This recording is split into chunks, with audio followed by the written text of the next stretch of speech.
In this video, I'm going to talk about the appearance panel. You might remember it, we placed it here on the right side in an earlier chapter, and I promise to you that it's going to be a very useful panel. That's exactly what I'm going to prove to you this time.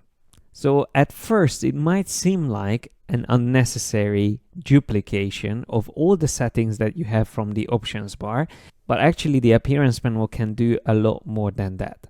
Let's just try it with a simple shape. So I'm going to create a square just to start with. And you will see here in the appearance panel that we have the fill color available, which we can change easily.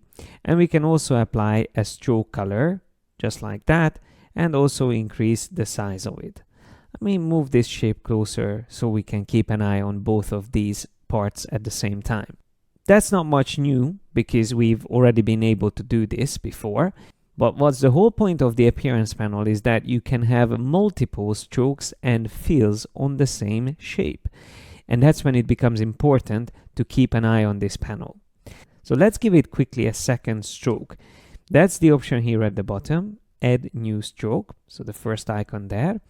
And as soon as I change the color and change the size of it, we should be able to see both strokes. Why don't I see the other stroke right now? Well, it is because there is an order between these attributes and whatever is on top is closest to you. So if I move this one, which is a bigger stroke, underneath the other one, we should be able to see both of them at the same time. Let me just make this even bigger and maybe change the color of it to something that's obviously different. So now if we have a look at this shape, we can see that we have two strokes and one fill color on it.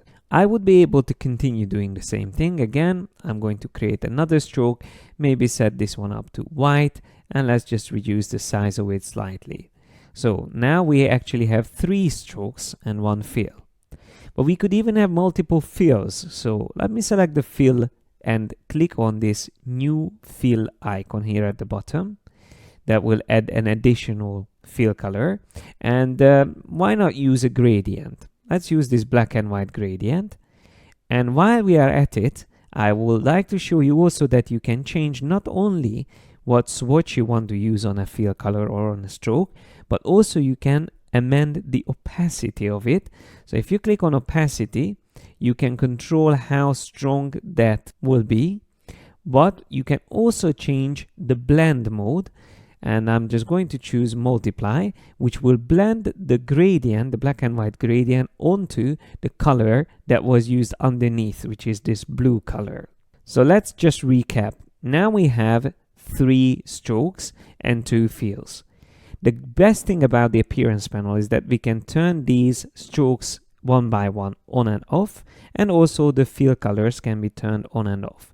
So all of these attributes are making up the appearance of this object. Every attribute is editable, and you can even change the order of them. So for example, if I want, I can drag this black stroke on top, which then will cover all the other strokes because that's the biggest one. But as soon as I make it smaller, so let me just go down in size, maybe down to 3, then immediately the order of the strokes changed. It is important to remember to keep the object selected on which you are working. If the appearance panel says no selection here on the top, that means you currently don't have anything selected. So it doesn't matter what you change on these values, it won't update on the object. You have to make sure the object selected, and then it should say something else apart from no selection, like path or group, and so on and so forth. Coming back to the second field that I added, when you open up the actual attribute, you can see that it's using a multiply blend mode. Now this is something I just quickly applied, but let me show this once again to you. We have the normal mode, which is the default option, and then we have all these other blend modes here, out of which I most of the time use multiply, which really nicely blends the current colors onto the color underneath. So look at this. If I change the color underneath, that gradient is still going to be visible on top of this. Now once you set up an appearance that you might want to use again on another object, you can save it as a graphic style. what you will find here in this panel. And all you have to do is, while the object is selected, click on this new graphic style icon. That will save it. And then whatever you add, let's just add maybe a star shape, we will be able to apply that graphic style on it straight away, as easily as that. When you look at the graphic styles panel, and let me just drag this out for a bit, just so we can see it better. So looking at this, we will be able to choose a couple of default graphic styles, like that one called Bevel Soft. We can also find Dusk, which is a quite nice one. And then we have also these other graphic styles that are using patterns. That's not all the default options that you can choose from, because here in the libraries, we can find sets of other graphic styles as well. Like, let's try the Illuminate styles and pick one of these. Once you select a style, it will be added into your graphic styles library. And the best thing about them is that once you use a graphic style, you can actually see all those attributes that makes up the appearance here in the appearance panel. So we can find all the fill colors and also all the strokes that they used for this design. It is almost like a way to reverse engineer how they actually created a certain style. Let me switch back to the way we created our style, and let me show you one additional feature.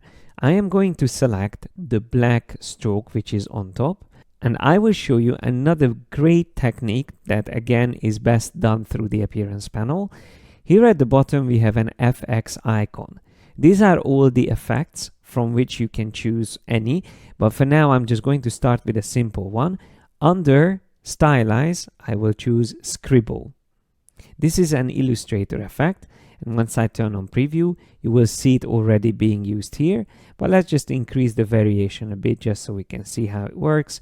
Maybe the curviness as well, the path overlap, something like that. Increase spacing slightly just so it's more visible. And when I click OK, you will see that now, if I zoom closer, this shape is not the way it used to look, because now that stroke has an effect on it as well. When I open up the stroke attribute, I can see that scribble effect inside. I can turn it off, turn it back on, and I can also click on it to bring up the options that I had. These effects are called dynamic effects or live effects, which means that they can always be changed and updated. You can even swap the effect between the strokes. So if I open all the 3 strokes I have, I can drag this scribble effect onto the red stroke or again onto the white stroke, and so on and so forth. I could also copy the effect by holding down the Alt key and dragging it over to another attribute. Now I have the same effect on both of these strokes, the black and the red one as well. So now that we know how it works, let's put this to use. And I'm going to create a new graphic style. What I will build is a style that I can use to draw roads. I'm going to just put this star on the side, maybe even out of the artboard. That's what I do sometimes when I want to clear up my artboard, but I'm not sure whether I need an object or not. I just put it on the side. You can of course draw anything outside of your artboard. The only disadvantage of that is that you won't be able to export those elements. But coming back here, I am going to use the line tool and just draw a straight line holding down the shift key. Now I am going to add another stroke, and I will change the stroke color to a darker gray value, something like that. I will also increase the size of that, and then I will change the stroke in the middle to orange. I will also increase the size slightly, and then before I do anything else, let me just move this closer so we can see it better. So once I increase the stroke size, I can now click on the stroke value and choose dashed line. Maybe I reduce the size slightly, and I will also change the gap size to something a little bit less than that, what we can see currently. And also I will reduce the dash size, something like that. Maybe the gap can be a little bit more. Okay, that looks quite good, but let's add another stroke again. So the third stroke value at the bottom, I'm going to increase slightly again, and I will also change the color on it, maybe to red. Or let's just use a brighter gray, something like that. Let's increase it a little bit further up. All right, now we have this design ready, which can be used easily to draw roads, right? So we have 3 strokes only. That's the only thing I did here. We have the center line, we have the stroke, which is the actual concrete, and then we have a pavement or something similar to that. But currently, it's still not really convincing. I mean, I think I can do this even better. So let's just put this here on the side, and let's just add a little bit more finesse or refinement to this. Let's select the stroke at the bottom and increase the size of it. So let's just increase that pavement a bit more. Then I'm going to add another stroke on top of that, and I will make it maybe completely dark or much darker than the previous one. I will keep it the same size, but I'm going to use dashed line on it, and I'm going to remove the gap first of all, and I'm going to increase or actually decrease the dashes. So something very narrow, like 1 point. Then I can add a much longer gap, something like that, and immediately it starts to look like tiles on the sidewalk. Let me reduce the size of the center line a bit, and instead I will also add lines on the sides of the road. For that, I am going to click on New Stroke, and I will increase the size of it close to the size of the actual concrete, like that. I will also remove the dashed line from it, and then I just move it underneath the other stroke. Now all I need to do is to just reduce slightly the size of the actual pavement color, and immediately we have also paint on the edges of the concrete. I can also make the color of this white, and if I wanted to be very precise, I could even add another stroke, move it behind this white stroke, and increase the size of that slightly beyond the white stroke. So we have also an extra line there next to it. The line in the middle needs to be slightly brighter than this. So I shift click on the color and increase the brightness of it a bit. Around there, I think that looks a little bit better. And now we can save this as a graphic style. So remember, all you need to do is to save it as a graphic style, which you can do here in this panel, and click on New Graphic Style. Now that is great, it's now saved. So we can even delete this object and the star as well, we don't need them anymore.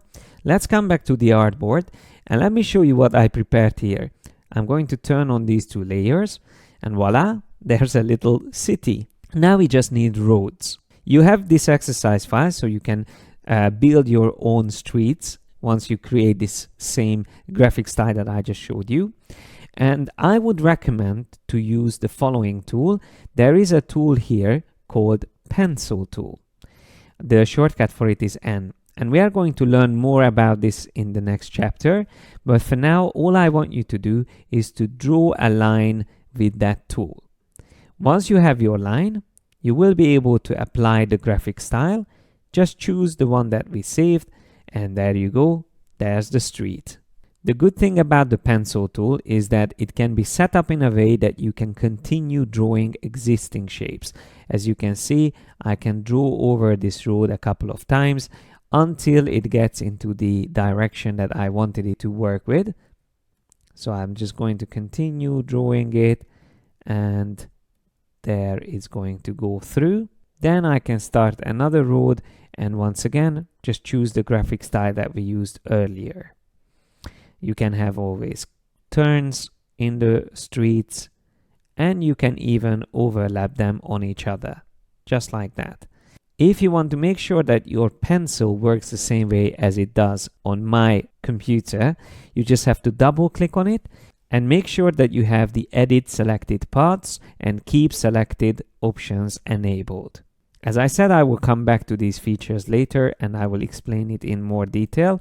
But for now, we can have a look at our city that we designed and enjoy how quickly we can continue adding more streets, again, just using the graphic style and the pencil tool.